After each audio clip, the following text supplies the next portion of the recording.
ರಾಜ್ಯದಲ್ಲಿ ಮೊದಲ ಹಂತದ ಚುನಾವಣೆಗೆ 7 ದಿನ ಬಾಕಿ ಇದೆ.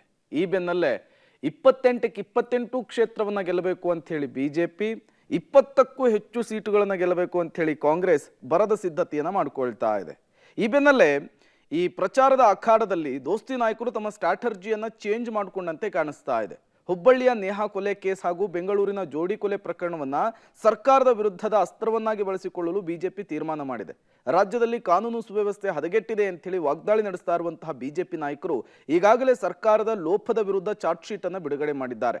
ಕೈಬಿಟ್ಟ ಯೋಜನೆ, ಕೈಕೊಟ್ಟ ಸರ್ಕಾರ ಎನ್ನುವ ಹೆಸರಿನಲ್ಲಿ ದೋಷಾರೋಪ ಪಟ್ಟಿಯನ್ನು ಬಿಡುಗಡೆ ಮಾಡಿದ್ದು, ಇವತ್ತಿನಿಂದ ಚುನಾವಣಾ ಪ್ರಚಾರಗಳಲ್ಲಿ ರಾಜ್ಯದ ಕಾನೂನು ಸುವ್ಯವಸ್ಥೆ ಹಾಳಾಗಿದೆ, ಒಂದು ಕೋಮಿನ ಪರ ಸರ್ಕಾರ ನಿಂತಿದೆ ಅಂತೇಳಿ ಅಟ್ಯಾಕ್ ಮಾಡಲಿಕ್ಕೆ ಮುಂದಾಗ್ತಾ ಇರುವಂಥದ್ದು. ಹಾಗಾದ್ರೆ ಕೈ ವಿರುದ್ಧ ದೋಸ್ತಿ ನಾಯಕರುಗಳು ಚುನಾವಣೆಯಲ್ಲಿ ಯಾವ ರೀತಿಯ ಅಸ್ತ್ರವನ್ನು ಪ್ರಯೋಗ ಮಾಡ್ತಾರೆ ನೋಡ್ತಾ ಹೋಗೋಣ.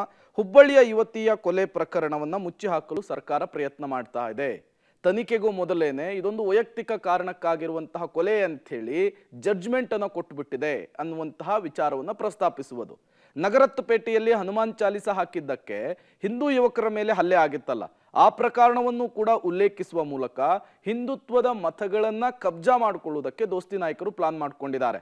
ಇನ್ನು ಕನ್ನಡ ಮಾತನಾಡಿದ ಕಾರಣಕ್ಕೆ ನಟಿ ಹರ್ಷಿಕಾ ಪುಣಚ ದಂಪತಿಗೆ ದೌರ್ಜನ್ಯ ಆಗಿತ್ತಲ್ಲ, ಅದನ್ನು ಪ್ರಸ್ತಾಪಿಸಿ ಕಾನೂನು ಸುವ್ಯವಸ್ಥೆ ಹಾಳಾಗಿದೆ ಅಂತ ಹೇಳಿ ಬಿಂಬಿಸೋದು.